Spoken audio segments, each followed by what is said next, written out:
नमस्कार, मी माधुरी दत्तात्रय काळे आज तुम्हाला इयत्ता 8वीचा इतिहास हा विषय शिकवत आहे। चला आपण सुरू करूया।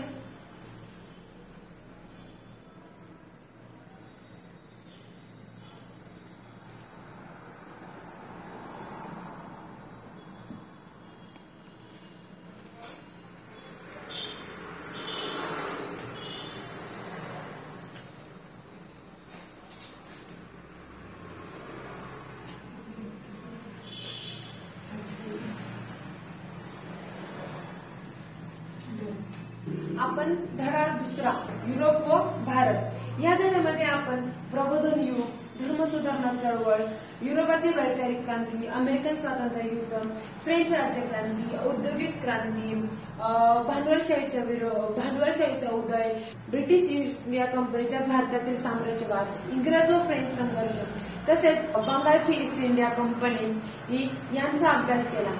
आता आपल्याला पुढे हे शिकायचे आहे की सिंध सत्तेचा पाडाव, शीख संस्थेचा पाडाव हे सगळं आपण पाठ 2 मध्ये शिकलो। आता या पाठामध्ये पाठ क्रमांक 3 ब्रिटिश सत्तेचे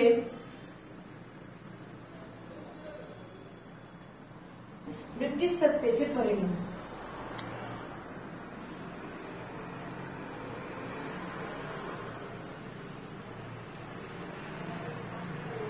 ब्रिटिश सत्तेचे परिणाम या पाठामध्ये आपण इंग्रज सत्तेचे भारतावर झालेले परिणाम अभ्यासणार आहोत। मी तुम्हाला मागच्याही पाठात सांगितलं होतं की युरोपमध्ये झालेल्या घटनांचे परिणाम हे भारतावर झाले। तसेच इंग्रजांनी आपल्यावरती किती वर्ष राज्य केलं? 150 वर्ष राज्य केलं। या 150 वर्षामध्ये ब्रिटिशांच्या सत्तेचे म्हणजे इंग्रज सत्तेचे आपल्या भारतावरती काय परिणाम झाले हे आपण या धड्यामध्ये अभ्यासणार आहोत। यामध्ये पहिला धडा आहे ब्रिटिश ईस्ट इंडिया कंपनीची। पहिला पॉइंट आहे ब्रिटिश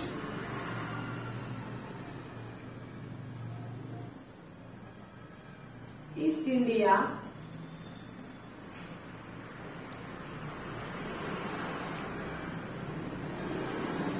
कंपनीची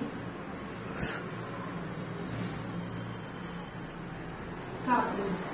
ब्रिटिश ईस्ट इंडिया कंपनीची स्थापना भौगोलिक शोधांमुळे काय झालं, युरोपियन सत्ता कधी भारतापर्यंत आल्या हे कळलंच नाही। म्हणजे युरोपचा जितका प्रभाव भारतावरती होत होता, भारत हे आजूबाजूला युरोप, या युरोपचा प्रभाव भारतावरती किती होत होता हे भारतालाही कळलं नाही। युरोपियन सत्तेमध्ये पोर्तुगीज,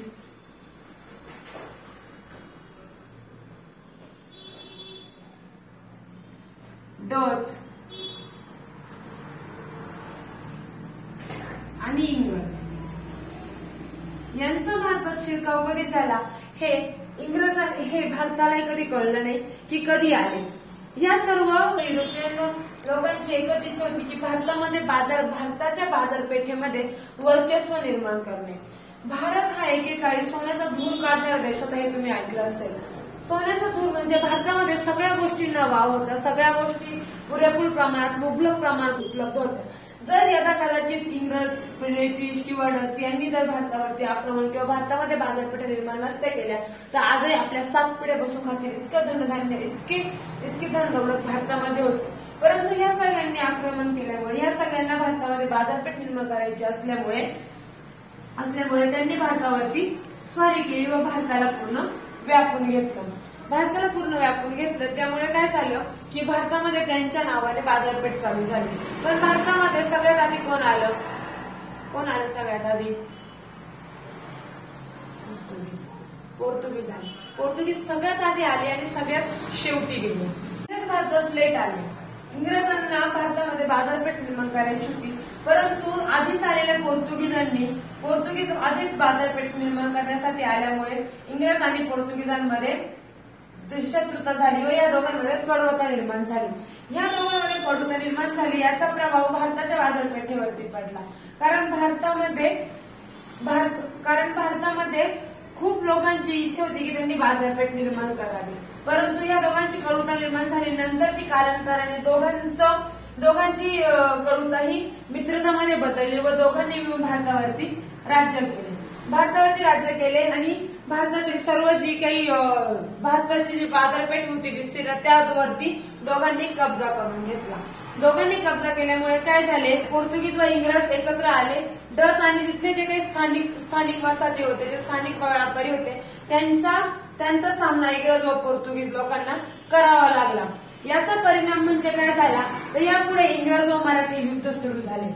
इंग्रज व मराठी युद्ध सुरू झाले. इंग्रज व मराठ्यांनी टोटल 3 युद्ध केली. त्यातील एक एक आपण अभ्यासणार आहोत. इंग्रज व मराठे यांनी 3 युद्ध केले. त्याचे पडसाद भारतावरती चांगल्या वाईट प्रमाणात उद्भवले. पहिला टॉपिक आहे इंग्रज व मराठी युद्ध.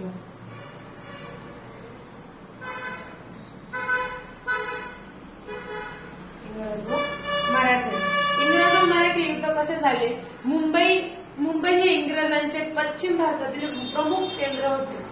मुंबई आज जी आपली मुंबई आहे,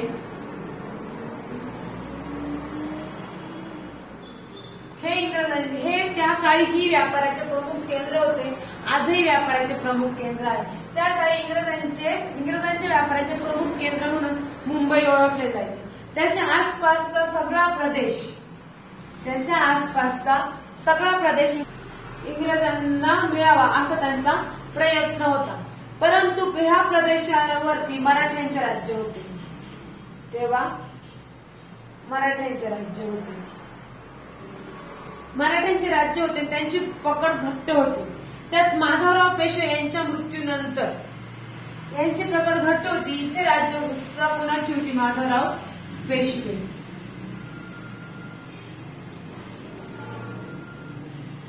परंतु माधवराव पेशवे यांच्या मृत्यूनंतर गादीवरती त्यांचा मुलगा बसायला हवा होता. परंतु यांचा चुलता, माधवराव पेशव्यांचा चुलता रघुनाथराव यांनी पेशवे पद घेतले. कोणी घेतले,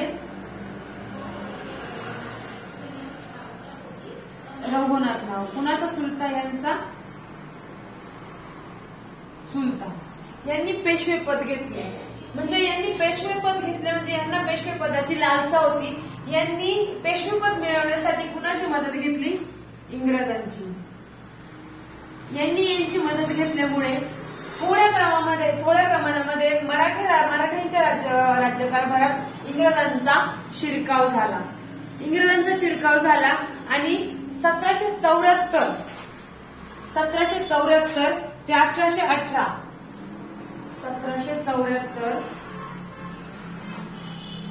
ते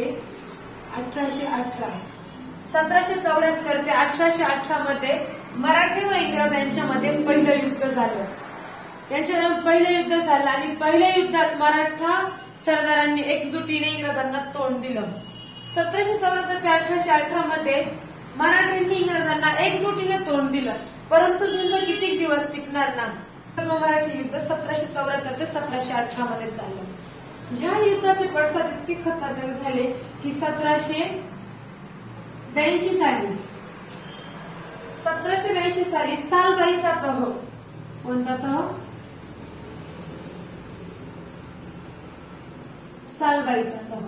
सालबाईचा तह करून मराठी आणि इंग्रजांचं पहिलं युद्ध संपलं. इथं आताशी पहिलं युद्ध संपलं. म्हणजे जर माधवराव पेशवे यांच्या मृत्यूनंतर रघुनाथरावांनी सत्तेच्या लालसेमुळे इंग्रजांची मदत घेतली. इंग्रजांची मदत घेतल्यामुळे मराठा राजकारणामध्ये इंग्रजांचा शिरकाव झाला आणि थोडक्यात कोणत्याही बाहेरच्या व्यक्तीचा दोन व्यक्तीमध्ये भांडण झालं असं तिसऱ्या व्यक्तीने जर हस्तक्षेप केला तर ती गोष्ट रसात आला येते. तसाच काही सहभाग आपल्या मराठी सत्तेसंदर्भात झाला. यामुळे काय पहिलं मराठा व इंग्रज युद्ध झालं. सालबाईच्या तहामुळे आपल्याला आपलं राज्य काही त्यांना द्यावं लागलं व तिथे पहिलं मराठा व इंग्रज युद्ध संपलं. दुसरा महत्वाचा भाग म्हणजे तैनाती फौज.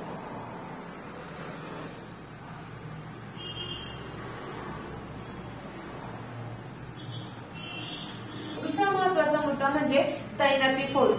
तैनाती फौजेचं काय, तैनाती फौज म्हणजे काय, 1758 साली लॉर्ड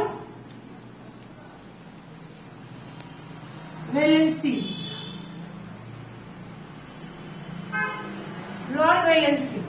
1798 मध्ये लॉर्ड वेलेन्सी म्हणून एक गव्हर्नर जनरल भारतात आला.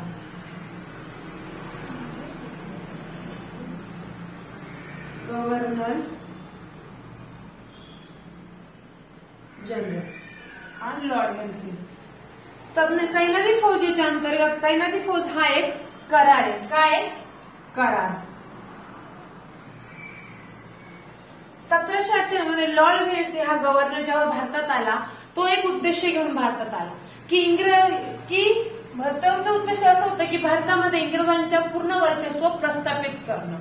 भारतात इंग्रजांचं वर्चस्व प्रस्थापित करणं व भारताची बाजारपेठ पूर्ण काबीज करणं. त्यांनी अनेक वसाहतींशी अनेक राजांशी त्याने तैनाती फौजेचे करार केले.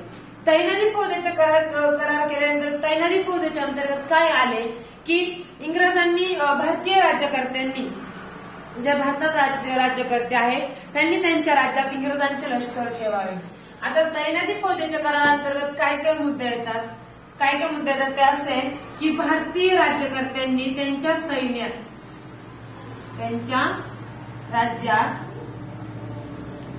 इंग्रजी फौज ठेवली.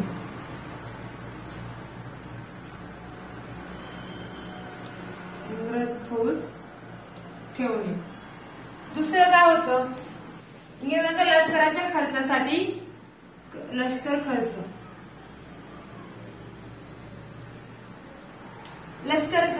ही जी इंग्रजी फौज ठेवली त्यांचा लष्कर खर्चासाठी त्यांनी काही भाग किंवा काही रक्कम त्यांना द्यावी किंवा त्यांच्या उत्पन्नाचा काही प्रदेश त्यांना द्यावा किंवा त्यांना तोडून द्यावा अशी कुणाची हे होती. लॉर्ड वेल्सी गव्हर्नरनी तैनाती फौजेच्या अंतर्गत हा करार केला होता.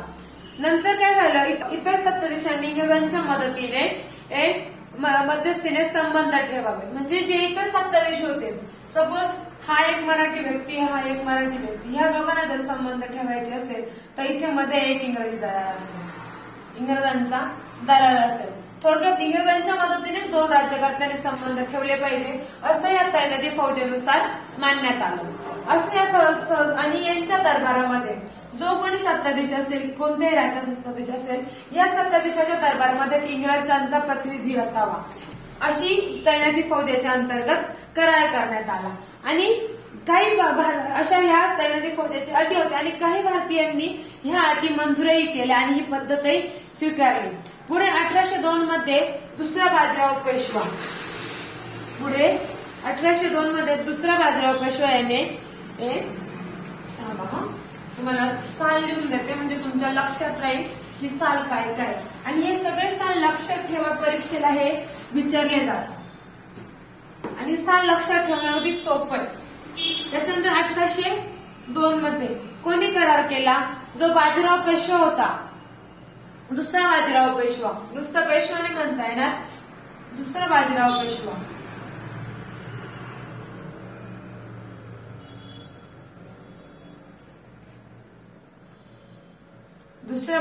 पेशवा याने ह्या तैनाती फौजेचा करार केल्यानंतर काय झाला हा तैनाती फौजेचा करार एक महत्वपूर्ण नावाने ओळखला जातो तो म्हणजे वसईचा तह.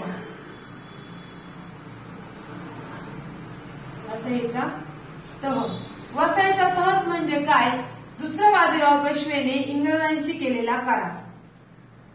इंग्रज कोण तर लॉर्ड वेल्सी जो 1798 मध्ये भारतात गव्हर्नर जनरल म्हणून आला याने तैनाती फौजेचा करार दुसऱ्या बाजीराव पेशव्याने केला त्यालाच त्या म्हणतात वसईचा तह असे म्हणतात. परंतु काही मराठी सरदारांचा याला विरोध होता. यामुळे दुसरं मराठी व इंग्रज युद्ध झालं.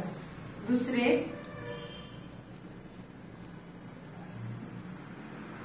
मराठी व इंग्रज हा म्हणजेच इंग्रज व मराठी युद्ध झालं. या युद्धाला कारणीभूत कोण ठरलं दुसरा बाजीराव पेशवा. कारण याने जो हा तह केला हा काही भारतीयांना मंजूर नव्हता काही मराठ्यांना मंजूर नव्हता. त्यामुळे हे दुसरं युद्ध झालं. हे दुसऱ्या युद्धाचा परिणामही त्याच पद्धतीने झाला जसं ज्याप्रमाणे पहिल्या महायुद्धाचा परिणाम झाला. आणि शेवटी दुसऱ्या बाजीरावने इंग्रजांविरुद्ध युद्ध पुकारले आणि या युद्धामध्ये 1818 साली दुसऱ्या बाजीराव पेशव्याने कर्णगती पत्करली. पण या दरम्यान काय झालं मुघलांची जी राजधानी होती ती राजधानी दिल्लीची राजधानी होती प्रत्यक्षात कुणाकडे आली? दौलतराव शिंदे.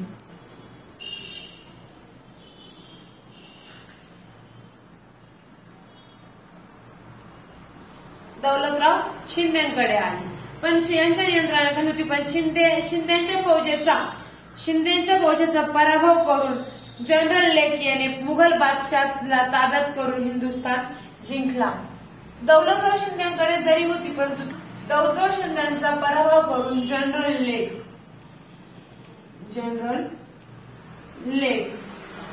यांनी दिल्ली काबीज करून घेतली व तिथून मराठ्यांचे नामोनिशाण मिटवून टाकले व तिथले मुघल बादशाहला ताब्यात घेऊन हिंदुस्थान पूर्णपणे जिंकला.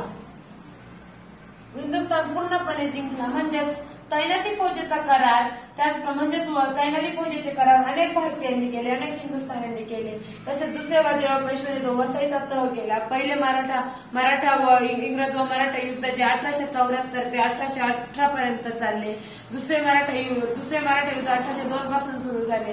हे सगळ्या गोष्टींवरून एकच लक्षात येतं की ब्रिटिश सत्तेचे मराठा सत्तेवरती अमूलाग्र असा बदल झाला व परिणामही अतिशय घातक झाले, ज्यामुळे मराठ्यांना आपलं साम्राज्य गमवावं लागलं. पुढील यामध्ये तुम्हाला आता याचे प्रश्न उत्तर लिहून म्हणजे याच्या आधारात तुम्हाला जर काही डाऊट असतील तर ते विचारून घ्या आणि जे काही साल मी लिहून दिलेले आहेत ते तेवढे पाठ करा, कारण ते महत्वपूर्ण ठरते. आज आपण इथेच थांबूया. पुढच्या लेक्चरमध्ये पुढच्या तासामध्ये पुढचं कव्हर करू. थँक्यू.